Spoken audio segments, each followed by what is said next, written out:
can't move. I flipped my head up to the sky, I said, God, I said, surely nothing is happening in this moment that can alter my life.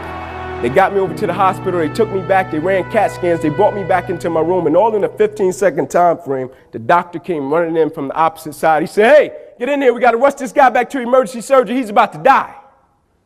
I said, what? He said, son, you have busted up the subclavian artery in your chest, you're bleeding internally, we have to rush you back, take the main vein out of your left leg, plug it into your chest in order to save your life. When I opened my eyes from recovery, the same doctor was over me. He said, son, has some good news and some bad news for you. I said, you got some bad news for me? I had to tell him I was about to die. I'm still alive. How bad can it get? I'm still here. He said, the good news is we saved your life. I said, thank you, sir. He said, the bad news is, Ink, you have nerve damage in your right shoulder. I said, okay, cool.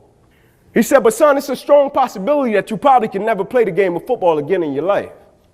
I said, no way. I said, no disrespect to you, doc, but I've been working for this ever since I was 7 years old. I said, no disrespect to you, doc, but you wasn't in the park with me and my mother when I was 7 years old and she was sitting in that Buick Regal she got done working at Wendy's. No disrespect to you, doc, but you didn't come up in that 2-bedroom home, 14 people sleeping on the floor. No disrespect to you, doc, but you didn't miss those meals and stay focused and never made an excuse. I never cheated. I never cheated. Like my conscience still until this day won't let me